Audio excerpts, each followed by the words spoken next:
So an interesting comment on the Sunday Fun video from Schned, and that is having not seen Star Wars in its entirety. You're similar to how my best friend is. He doesn't like science fiction stuff, and he doesn't like medieval stuff, what he considers medieval stuffs, the old swords and sandals kind of movies. He's not down with that crowd. Just doesn't like anything too far from the scope of reality. And I wonder, what's the difference, you know? Like, say, flavor. When I taste vanilla and you taste vanilla, let's say you don't like vanilla, let's say you like chocolate, but I like vanilla. Does vanilla for you taste the way that chocolate does for me, or vice versa? I don't like green peppers, and if I eat them at the wrong time, they actually make me gag. But then there's people that absolutely love green peppers. So does a green pepper for them taste like a squash for me?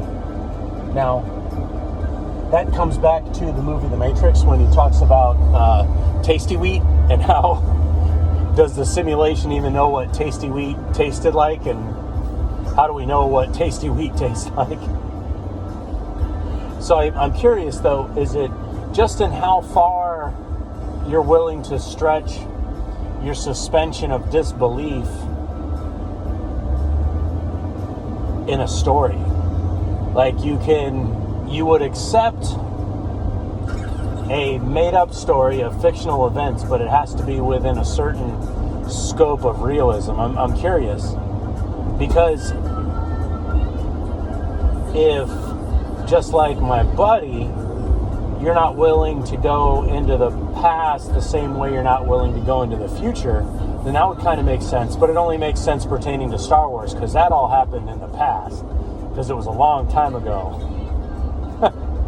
There's so many aspects to Star Wars that are just so nerdy in the old way.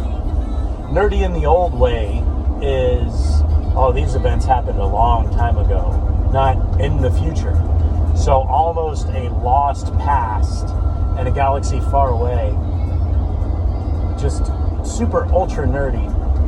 And then when they renamed Star Wars into Star Wars A New Hope Episode 4, even before Episodes 1, 2, and 3 were made, other than just in storyboard type situations, that's pretty damn nerdy too. To just make something like, oh, that's actually the fourth installment of an ongoing serial. Interesting stuff, and it's interesting what some people like versus what some people don't like. Like, I didn't particularly care for my wife's all in Spanish story. I think she likes those romance stories because they're always somewhat predictable. You have like two people that their relationship is forbidden, and then they start to get along, but then the one person says something dumb, but he's fallen in love with her all along, and then they remedy and get back together in the end every time. Sending you on an emotional journey of love and loss. But back to Star Wars and the original. When Star Wars first began to unravel, I will say Star Wars first began to unravel when George Lucas released the special editions in the 90s.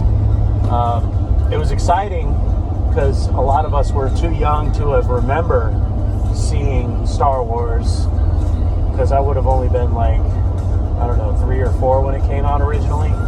I'm sure my parents brought me along when they went to see it, because daggum, everybody went to see that movie. But that was the first phase of it unwinding. And we went to it anyway, and we went to all of them anyway, but then you couldn't buy the 3-tape VHS edition of Star Wars anymore. You could only find the special edition. That's when things took a turn.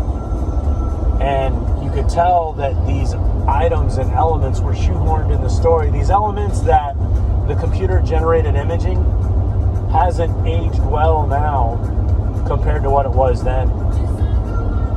I can only think of one solution. For them to redo it all and make a super-duper ultra special edition with modern CGI that you really can't tell the difference. But then are you really going to have Han Solo walk on Jabba the Hutt's tail? It's pretty trippy. I'd almost rather see it with the original actor in place, when they use that chubby guy with the English accent. I mean, he's pleasantly plump. I mean, he looks like he gives good hugs, is what it is. All right. That's your Star Wars Flim Flam video. See y'all later.